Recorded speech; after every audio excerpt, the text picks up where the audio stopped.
ሰላም ጤና ይስጥልን ተመልካቾቻችን ከኢቲቪ ፓርላማ ሳምንታዊው የሰሞንኛ ፕሮግራማችን ነው ጀመረ። በዛሬው የሰሞንኛ ፕሮግራማችን ምክር ቤቱ ካከናወናቸው አንኳር ጉዳዮች መካከል የመራረጥናቸውን ርዕሰ ጉዳዮች ይዘን ቀርበናል። ከፕሮግራሙ ጋር እኔ ኃይለ ማርያም አየልና ሀብታሙ አብርሃም ከመላው የኢቲቪ ፓርላማ ስቱዲዮ ባለሙያዎች ጋር አብረናችሁ ቆይታ እናደርጋለን። ጥሩ ጊዜ። ሀብታሙ እንግዲህ ከሰሞኑ ምክር ቤቱ ካከናወናቸው ጉዳዮች መካከል የኢፌዴሪ የሕዝብ ተወካዮች ምክር ቤት የፓርላማ ቡድን በሲዳማ ክልል የክረምት የበጎ ፍቃድ ስራ አከናውኗልና ይህንን ወደ ተመለከተው ርዕሰ ጉዳይ በቅድሚያ እንለፍ። አመሰግናለሁ ኃይሌ። የተወደዳችሁና የተከበራችሁ ተመልካቾች በድጋሚ እንደምቆይታችኋል እንደምሰንብታችኋል እንላለን። የሰሞንኛ መሰናዷችንን ቀደም ሲል ባልደረባይ ኃይሌ ባስተዋወቀው ርዕሰ ጉዳይ እንጀምራለን። ቀደም ሲል እንዳልከው የፓርላማ ልዑካን ቡድን በሲዳማ ክልል የክረምት በጎ ፈቃደኝነት ስራን አከናውነዋል። እንግዲህ የኢፌዴሪ የሕዝብ ተወካዮች ምክር ቤት ምክትል አፈ ጉባኤ የተከበሩ ወይዘሮ ሎሚ በዶ በሳቸው እየተመራ የልዑካን ቡድን ነው በሲዳማ ክልል ምስራቃዊ ሲዳማ ዞን ዳዬ የምትባልበት ከተማ አካባቢ በተካሄደው የክረምት የበጎ ፈቃደኝነት ስራ መርሃ ግብር ላይ በመሳተፍ እንግዲህ የተለያዩ የማህበራዊ ኃላፊነት ስራዎችን አከናውነዋል ማለት ነው። የተከበሩ ወይዘሮ ሎሚ በዶ በመርሃ ግብሩ ላይ እንግዲህ ምክትል አፈ ጉባኤዋ የአቅመ ደካሞችን ቤት የማደስ ስራ አስጀምረዋል። በተጨማሪም እንግዲህ ለተማሪዎች የትምህርት ቁሳቁስ ድጋፍ አድርገዋል። እንደሚታወቀው የ2019 ዓመተ ምህረት የትምህርት ዘመን ሊጀመር እንግዲህ የክረምቱም ወራት እየተገባደደ ይገኛል። በወርሃ መስከረም የሚጀምረውን ትምህርት ተማሪዎች በጥሩ ሁኔታ እንዲማሩ እንዲቀጥሉ የትምህርት ቁሳቁስ ማሟላት የማይችሉ ተማሪዎች ድጋፍ እንደሚያስፈልጋቸው ይታወቃልና እነሱም ትምህርታቸውን ያለምንም ጭንቀት ያለምንም ሀሳብ በጥሩ ሆነ ስነ ልቦና ገንብተው እንዲቆዩ የሚያስችል የትምህርት ቁሳቁስ ድጋፍ አድርገዋል። የተከበሩ ወይዘሮ ሎሚ የኢፌዴሪ የሕዝብ ተወካዮች ምክር ቤት እንግዲህ የአቅም ውስንነት ላላቸው ተማሪዎች ድጋፍ ያደረገው በተለያዩ ቁሳቁሶች ነው። ደብተር አለ፣ እስክሪፕቶና ቦርሳዎች ናቸው። እነዚህ መሰረታዊ የትምህርት ቁሳቁስ እንደሆኑ ይታወቃል። በደርዘን ነው ደብተሮችን በደርዘን 350 የሚጠጋ ደብተሮችን በደርዘን አበርክተዋል። እስክሪፕቶችም እንደዚህ 350 እና 350 ቦርሳዎችን ድጋፍ አድርገዋል ማለት ነው።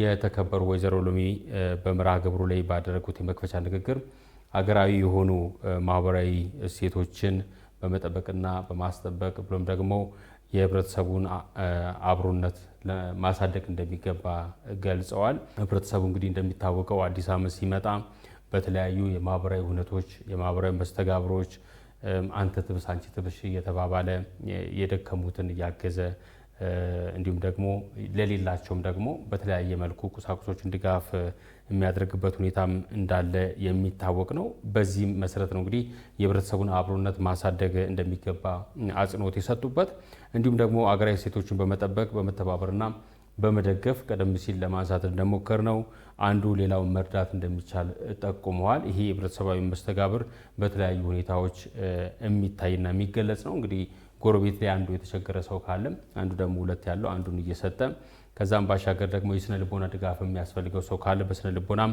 እየተደጋገፉ ቀጣይ ያለውን ሂደትና ሁኔታ በጥሩ ሁኔታ እንደሚቀጥል ያው ኢትዮጵያዊ ባህልና መተሳሰብ እንደሆነ ይታወቃልና ይህንን መተሳሰብና ባህል ትልቅ የሆነ ወርቅ የሆነ ጥቅም ያለው ሁኔታ ስለሆነ ይህን ማስጠበቅ እንደሚገባ ነው ምክትል አፈ ጉባኤዋ አጽንኦት የሰጡበት ማለት ነው። የዕለቱ መርሃ ግብር እንግዲህ የአቅመ ደካሞችን ቤት ማደስም ይህንንም ይጨምራል ማለት ነው። ለተማሪዎች የትምህርት ቁሳቁስ ቀደም ሲል ለማንሳት እንደሞከር ነው ድጋፍ ማድረግና በመጨረሻም ደግሞ በጋራ በመሆን ያው ክረምት እንደመሆኑ መጠን የችግኝ ተከላ መርሃ ግብርን ያካተተ መሆኑን ገልጸዋል ምክትል አፈ ጉባኤ። እነዚህ እንግዲህ ቀደም ሲል ያነሳናቸው ሶስቱ ተግባራት በተለያዩ ዘርፎች ነው የተከናወኑት ማለት ነው። እንግዲህ እነዚህን በተለያዩ መርሃ ግብሮች በማከናወን ሁኔታዎችን መሰረት በማድረግ ነባራዊ ሁኔታዎችን የማህበረሰቡን መስተጋብር እሴቶችን በመጠበቅ ሀገራዊ እሴት የነበረን በማስጠበቅ መቀጠል እንደሚገባ አጽንኦት ሰጥተውበታል ማለት ነው። እንግዲህ ይህም ደግሞ ምንድነው ሰውን ማክበር መተባበርና ዘላቂ ልማትን ማረጋገጥ ነው ብለዋል።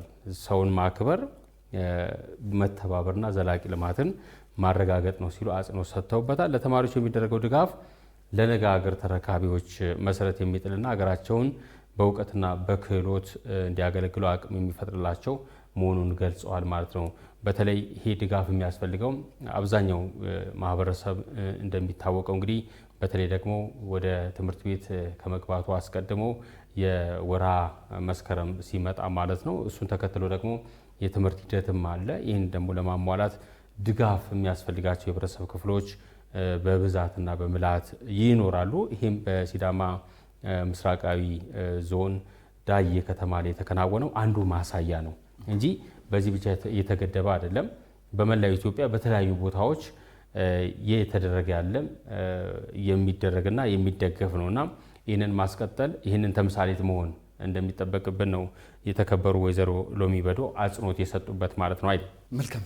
ቀደም ሲል እንግዲህ አንተም እንዳነሳው ሀብታሙ ያው ከዚህ በኋላ ወደ 2 ሳምንት አካባቢ ያህል ጊዜ ቢቀር ነው አዲስ ዓመት ወይም መስከረም እየመጣ ነውና መስከረም ደግሞ እንግዲህ ብሔራዊ በዓላቶች አሉ፣ ሃይማኖታዊ በዓላቶች አሉ። ከዛ በተጨማሪ ደግሞ ትምህርት ቤት የሚከፈትበት ወቅት ነውና እንደ ቤተሰብ እንግዲህ በተለይ ኢኮኖሚካሊ ሎድ የሚያርፍበት ጫና የሚያርፍበት ወር ነውና በተለይ ወላጆች እንግዲህ ለአዲስ ዓመት ልጆች ልብስ ሊያስፈልጋቸው ይችላል። በተለይም በፊት በነበረው እንግዲህ ትሬንድ በአብዛኛው ኢትዮጵያዊ ልብስ የሚገዛለት ጫማ የሚገዛለት መስከረም ላይ ነበረና ከዛ ቀጥሎ ደግሞ የተለያዩ ሃይማኖታዊ በዓላቶች አሉ ከዚህ ከብሔራዊ በዓላት ቀጥሎና በተለይ ለቤተሰብ መስከረም ትንሽ የጫና ወር ነውና የትምህርት ቤት ክፍያዎች ይኖራሉ። ቦርሳ አለ፣ ደብተሩ አለ፣ እስክሪብቶ፣ እርሳሱ ብዙ ነገሮች አሉና በተለይ ይህንን በማቃለል ረገድ ምክር ቤቱ ያከናወነው ተግባር ይበል የሚያሰኝ ነው።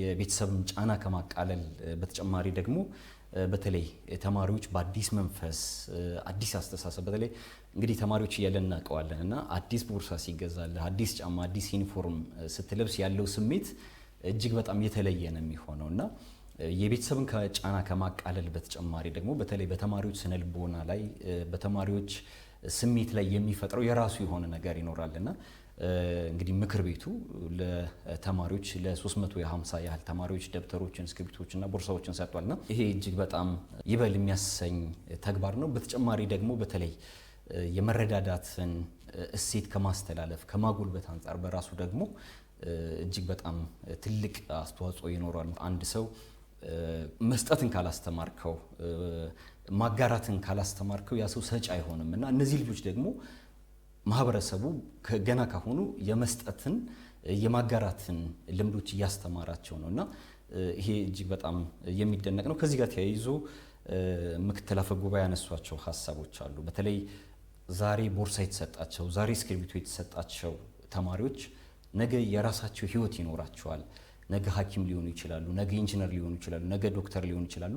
እስከ ሀገሪቱ መሪ የመሆን እድል ያላቸው ወጣቶች ልጆች ናቸውና በተለይ በስነ ልቦናቸውም ላይ ደግሞ ወገን አለን፣ ህዝብ አለን፣ አገር አለን የሚለውንም ስሜት ደግሞ ዴቨሎፕ እንዲያደርጉ በራሱ ትልቅ አስተዋጽኦ አለውና ይሄ እንግዲህ አንድን ተማሪ ብቻ መደገፍ እንዳልሆነ አገርንም የወደፊት ተስፋንም መደገፍ እንደሆነ ምክትል አፈ ጉባኤዋ ያነሱበት ሁኔታ አለ።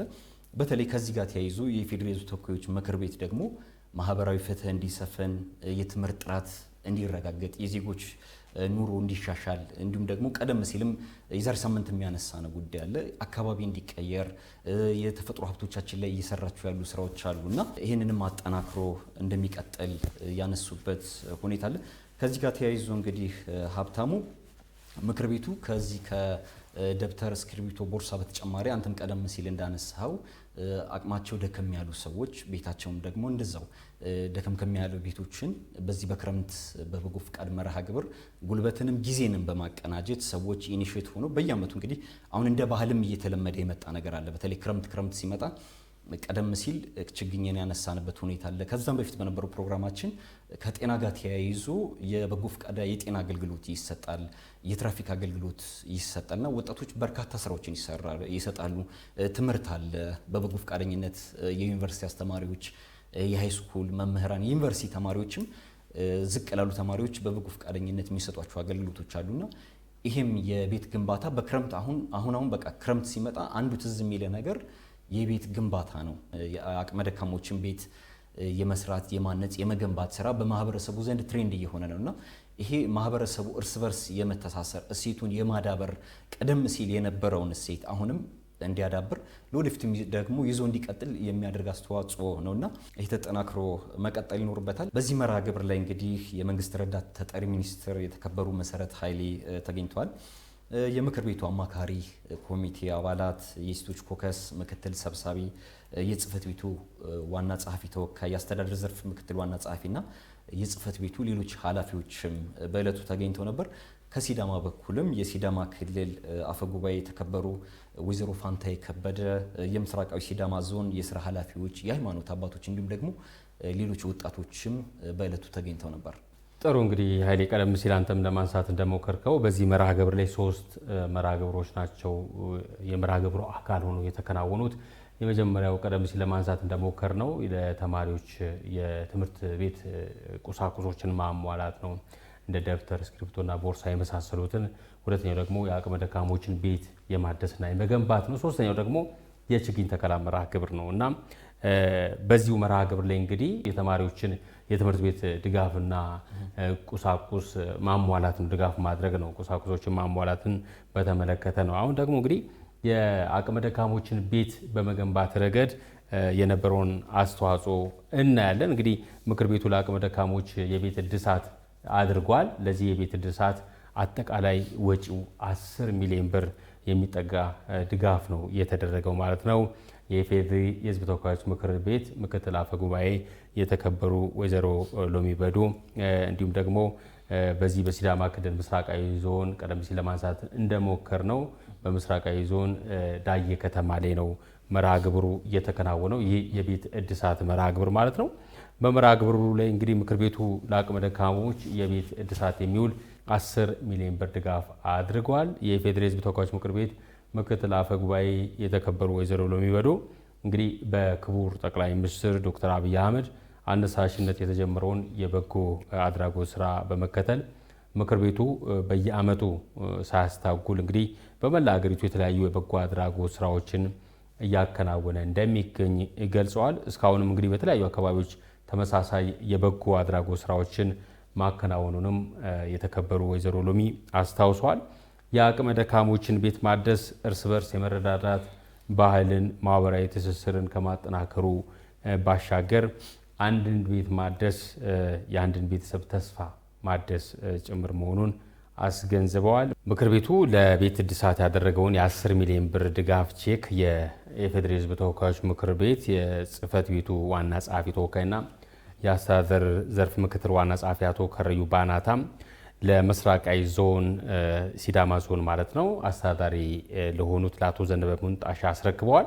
ይህ ድጋፍ በሲዳማ ክልል የአቅመ ደካሞችን የኑሮ ሁኔታ ለማሻሻልና የማህበራዊ ተሳትፎና መረዳዳትን ባህልን ለማጠናከር የሚያግዝ እንደሆነ ተነስቷል። እንግዲህ ከተከናወኑት መርሃ ግብሮች መካከል የኢፌዴሪ የሕዝብ ተወካዮች ምክር ቤት ምክትል አፈ ጉባኤ የተከበሩ ወይዘሮ ሎሚ በዶና የተለያዩ የምክር ቤት ጽህፈት ቤቱ የስራ ኃላፊዎች ከሲዳማ ክልል የስራ ኃላፊዎች ጋር በመሆን ይህንን መርሃ ግብር አከናውነዋል ማለት ነው። ኃይሌ መልካም ሀብታሙ፣ እንግዲህ ቀደም ሲል ካነሳናቸው ከተከናወኑ አበይት ክንውኖች በተጨማሪ ምክር ቤቱ እንግዲህ በምስራቃዊ ሲዳማ ዞን ዳዬ ከተማ ለሚገኙ ወጣቶች የስብዕና ግንባታ ማነቃቂያ ስልጠና ሰጥቷል።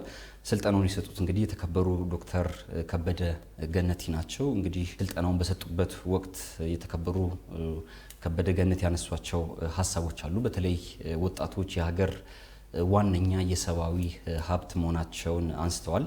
የለውጥ ቀዳሚ ተዋናይ መሆናቸውንም አንስተዋል። ለዲሞክራሲ ግንባታ ወሳኝ ሞተሮችም እንደሆነ ያነሱበት ሁኔታ አለ። በተጨማሪም ሀገር ጠባቂ፣ የባህል አምባሳደር፣ የማህበረሰቡ የበጎ ፍቃድ አምባሳደሮች መሆናቸውን አንስተዋል። የዘላቂ ልማት ግቦችም አስፈጻሚዎች ወጣቶች መሆናቸውን አንስተዋል።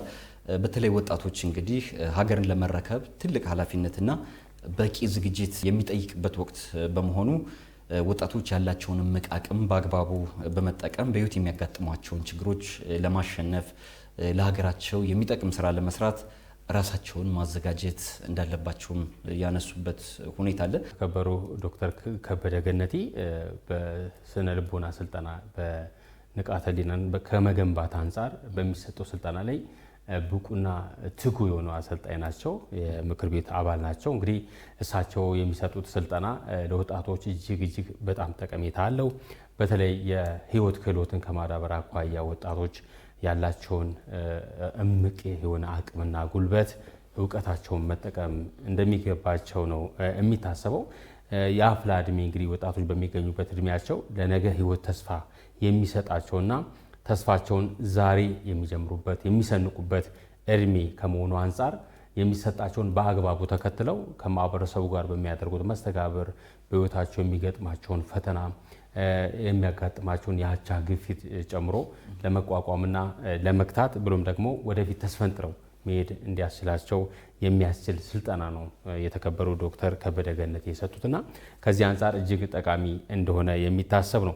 በዚሁ እንግዲህ ወደ ቀጣዩ ዜናችን እንለፍ። ቀጣዩ ዜናችን የችግኝ ተከላ መርሃ ግብርን የተመለከተ ነው። እንግዲህ የችግኝ ተከላ መርሃ ግብሩ ቀደም ሲል ባነሳ ነው በዚሁ በሲዳማ ክልል በዳዬ አጠቃላይ ሆስፒታል ነው የተከናወነው መርሃ ግብሩ ማለት ነው። በኢፌዴሪ ሕዝብ ተወካዮች ምክር ቤት ምክትል አፈ ጉባኤ የተመራው የፓርላማ ቡድን የችግኝ ተከላ መርሃ ግብሩን በዚሁ አካባቢ አከናውነዋል። በኢፌዴሪ የሕዝብ ተወካዮች ምክር ቤት ምክትል አፈ ጉባኤ የተከበሩ ወይዘሮ ሎሚ የተመራው የፓርላማ ቡድን በሲዳማ ክልል ምስራቃዊ ሲዳማ ዞን በዳዬ አጠቃላይ ሆስፒታል በመገኘት ነው የችግኝ ተከላ መርሃ ግብሩን ያካሄደው። በመርሃ ግብሩ ላይ የተከበሩ ወይዘሮ ሎሚ እንደገለጹት ዛሬ የምንተክላቸው ችግኞች ለአካባቢ ጥበቃ፣ የአየር ንብረት ለውጥን ለመከላከል፣ የውሃ እና ብሎም ደግሞ የአፈር ጥበቃን ለማጠናከር የሚያግዙ ከመሆናቸውም በላይ ለቀጣይ ትውልድ የምናስተላልፋቸው ውድ ሀብቶች ናቸው የሚል መልእክት አስተላልፈዋል። አክለውም እንግዲህ የተተከሉ ችግኞች ለመድኃኒትና ለምግብነት የሚውሉ መሆናቸውን ጠቁመው የአረንጓዴ አሻራ ስራን በመንግስት ብቻ ወይም ደግሞ ክረምትን ብቻ ጠብቆ የሚከናወን ሳይሆን እያንዳንዱ ዜጋ የሚመለከተው እያንዳንዱ ዜጋ ኃላፊነት የተሰጠው በመሆኑ እነዚህን የተተከሉ ችግኞችን ሁልጊዜ የመጠበቅና የመንከባከብ ኃላፊነት እንዳለበት አስገንዝበዋል። ቀደም ሲል እኛም ለማንሳት እንደሞከር ነው በተከታታይ ባቀረብናቸው የሰሞንኛ መሰናዶ እንግዲህ ችግኝን መትከል ዘርፈ ብዙና መልከ ብዙ የሆነ ጠቀሜታ አለው። የሚተከሉ ችግኞች ለዛፍነት ብቻ የሚያገለግሉ ሳይሆን የሚበሉ የሚጣፍጡ እና ህይወትን የሚያለመልሙ ለምግብነት የሚያገለግሉ እንደሆኑ አንስተናልና ይህንን ነው እሳቸውም አጽንኦት ሰጥተውበት ያስገነዘቡት ማለት ነው። አይልኝ መልካም እንግዲህ በሲዳማ ክልል የነበሩ ጉዳዮችን በዚሁ ጠቅልል እናደርግና ወደ ሁለተኛው ርዕሰ ጉዳይ እንለፍ። ወደ ሁለተኛው ጉዳይ ስናልፍ እንግዲህ ሀብታሙ ኢትዮጵያና ሳውዲ አረቢያ በቱሪዝም ዘርፍ ያላቸውን ግንኙነት እያጠናከሩ መምጣታቸውን ገልጸዋል። እንግዲህ ከሰሞኑ በኢፌዴሪ ሕዝብ ተወካዮች ምክር ቤት የውጭ ግንኙነትና የሰላም ጉዳዮች ቋሚ ኮሚቴ ከሳውዲ አረቢያ የመጡ የአስጎብኚ ቡድኖችን በመቀበል እንግዲህ በቱሪዝም ዘርፍ ሁለቱ ሀገራት በተለይም የህዝብ ለህዝብ ግንኙነቱ በሚጠናከርበት ዙሪያ ውይይት አድርገዋል። እንግዲህ ሀብታሙ በተለይ ምክር ቤቱ የሚያከናውናቸው እንዲህ አይነት ውይይቶች የህዝብ ለህዝብ ትስስሩን በማጠናከር ረገድ ትልቅ አስተዋጽኦ ይኖራቸዋል። መንግስት የሚያደርገው የራሱ የሆነ ዲፕሎማሲ ያለ መንግስት ከመንግስታት ጋር የሚያደርጋቸውና በተለይ ህዝብ ለህዝብ ያለውን ግንኙነት በማጠናከር ረገድ ምክር ቤቱ እያከናወናቸው ያሉ ተግባራት ይበል የሚያሰኙ ናቸው። እንግዲህ የቋሚ ኮሚቴው ሰብሳቢ የተከበሩ ዶክተር ዲማ ነጎ ኢትዮጵያና ሳውዲ አረቢያ በተለያዩ ዘርፎች ታሪካዊ የሆነ ግንኙነት ትስስር እንዳላቸው ያነሱበት ሁኔታ አለ። ይሄ ትስስርም ደግሞ በቱሪዝም ዘርፉ እየተጠናከረ መምጣቱን ገልጸዋል። በተለይ የህዝብ ለህዝብ ትስስሩን በማጠናከር ረገድ የሚኖረው ሚና ከፍተኛ ነው። እነዚህ የማህበራዊ ሚዲያ ተጽዕኖ ፈጣሪዎቹ ሳውዲ አረቢያ ውስጥ እንግዲህ በጣም ተደማጭነት ያላቸው ብዙ ተመልካች ብዙ ቪወር ያላቸው ናቸው እና እነሱ ለህብረተሰቡ የሚያስተላልፉት መልእክት ቀላል አይደለም።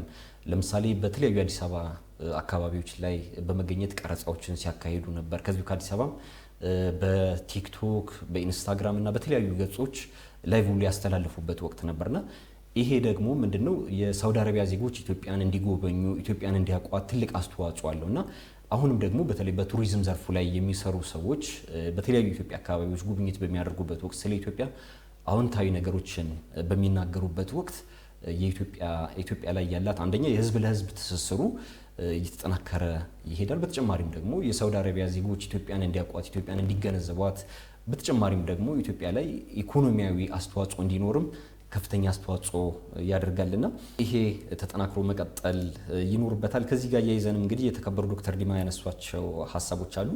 በአሁኑ ሰዓት ኢትዮጵያ በተለያዩ አካባቢዎች የቱሪዝም መዳረሻዎችን በማልማት ላይ እንደምትገኝ ገልጸዋል። በተለያዩ አካባቢዎች ኢቭን ከተማዋን ጨምረህ የቀደም ያሉና ቀደም ሲል የተሰሩ የቱሪዝም መዳረሻዎችን ጨምረ አዳዲስ የቱሪዝም መዳረሻዎችን መሰረተ ልማቶቻቸው እየተገነቡ አዳዲስ የተሰሩትንም ጨምሮ የገለጹበትና ለልኡካን ቡድኑ ማብራሪያ የሰጡበት ሁኔታ አለ።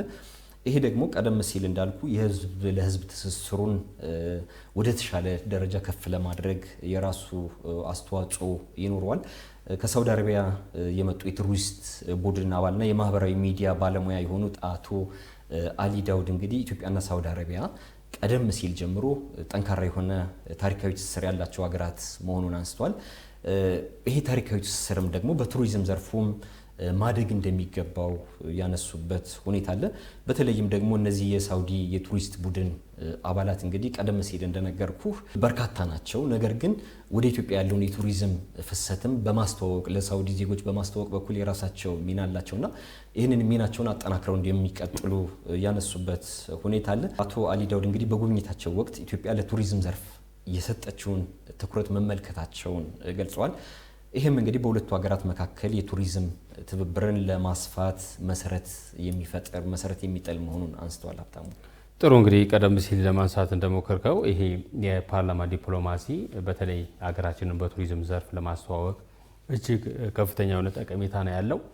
የነዚህ የታዋቂ ሰዎች መጥተው ኢትዮጵያን የመጎብኘት የኢትዮጵያን ምስልና ድምፅ ቀርጸው ለዓለም ማስተላለፍ መቻል ትልቅ የሆነ የዲፕሎማሲን ስራ ከማጠናከር አኳያ አስተዋጽኦ የጎላ መሆኑ ይነገራል። በተለይ እነዚህ ታዋቂ ሰዎች እውቅናቸው በሀገራቸው ብቻ የተገደበ አይደለም፣ ዓለም አቀፋዊ ናቸው እና በዓለም አቀፍ ደረጃ ኢትዮጵያ ምን ላይ እንዳለች ምን ደረጃ ላይ እንደምትገኝ እንደምታየው እንግዲህ ወጣ ብለ ስትመለከተው ያለው ነባራዊ ሁኔታ የኮሪደር ልማቱን በተመለከተ ምን ተክላቸው ችግኞቹን በተመለከተ አዲስ አበባን ብቻም አይደለም መላው ሀገሪቷ ላይ የሚገኙ የተለያዩ ክልሎች ውስጥ ያሉ ቦታዎችን ውብና ማራኪ አድርጓልና ይህንን ቅርጽ ለዓለም ማስተላለፍ መቻል ትልቅ የሆነ ውጤትና ጥቅም እንዳለው ይነገራል። ከዚህ አንጻር ፋይዳው የጎላ ነው የሚሆነው በሳውዲ አረቢያ የሚገኙ ዜጎች ብቻም ሳይሆን ሌሎች ተከታዮችም ስላሉት ታዋቂ ሰው ማለት ነው ዘርፈ ብዙ ጠቀሜታ እንዳለው ይነገራል። በዚሁ እንግዲህ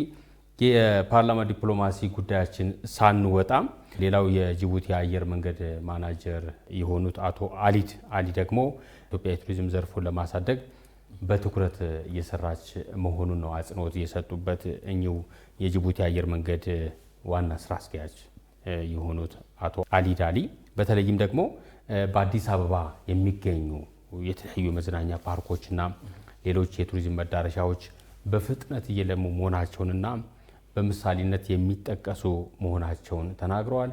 በፍጥነት ከመልማታቸው ባሻገር ተምሳሌት የሆነ ለአፍሪካም ለዓለምም ትልቅ ተምሳሌት የሆኑ ስራዎች እንደሆኑ ነው አጽንኦት ሰጥተው የተናገሩት ማለት ነው። የጉብኝቱ ቡድን አባልና የትረስት ትራቭል መስራች ሊና መሐመድ በበኩላቸው እንግዲህ በተለይ በቱሪዝም ዘርፍ የሁለቱን ሀገራት ትብብር ለማሳደግ በቀጣይ በትኩረት እንደሚሰራ ገልጸው ኢትዮጵያ ያሏትን የቱሪስት መስህቦችን ታሪካዊ ቅርሶችን በዓለም አቀፍ ደረጃ ይበልጥ እንዲታወቁ ለማድረግ ጥረት እንደሚያደርጉ ተናግረዋል። ይህንን የተመለከቱትን ያዩትና እንዲሁ በአይናቸው የእውነት ተመልክተው ምስክር የሚሆኑበትን ጉዳይ ለዓለም ለማስተዋወቅ ጥረት እንደሚደረግ ነው አጽንኦት የሰጡበት። በአጠቃላይ እንግዲህ የሁለቱ ሀገራት ታሪካዊ ግንኙነትን መሰረት በማድረግ በቱሪዝም ዘርፍ ያለውን ትብብር ማስፋት የህዝብ ለህዝብ ግንኙነትን ከማጠናከር ባሻገር ደግሞ ለኢኮኖሚ ትስስርና ለሁለቱ ሀገራት የቱሪዝም ዘርፍ እድገት የሚኖረው አስተዋጽኦ የጎላ መሆኑ ተገልጿል ማለት ነው። እንግዲህ ሌላው የጉብኝት ቡድን አባልና የጅቡቲ አየር መንገድ ዋና ስራ አስኪያጅ አቶ አሊ ዳሊ ይህንን ነው አጽንኦት ሰጥተውበት እየተናገሩት ማለት ነው። አይሌ መልካም እንግዲህ ሀብታሙ ለዛሬ ያዝናቸው የሰሞንኛ ፕሮግራሞቻችን እነዚህን ይመስሉ ነበር። ጥሩ የተወደዳችሁና የተከበራችሁ ተመልካቾች ከኛ ጋር ቆይታ አድርጋችሁ የሰሞንኛ መሰናዶን ስለተከታተላችሁ ከልብ እናመሰግናለን። የዚህ ሳምንት የሰሞንኛ መሰናዶ ባያችሁት መልኩ ተጠናቋል። ኃይሌ እንግዲህ ስንብት ነው የሚቀራን። ስንብቱን አንተን ልጋብዝ። መልካም ተመልካቾች ከኢቲቪ ፓርላማ ለዛሬ ያዘጋጀነው የሰሞንኛ ፕሮግራማችን ይሄንን ይመስል ነበር። ከፕሮግራሙ ጋር እኔ ኃይለማርያም አየልና ሀብታሙ አብርሃም ከመላው የኢቲቪ ፓርላማ ስቱዲዮ ባለሙያዎች ጋር አብረናችሁ ቆይታ አደረግን። ጥሩ ጊዜ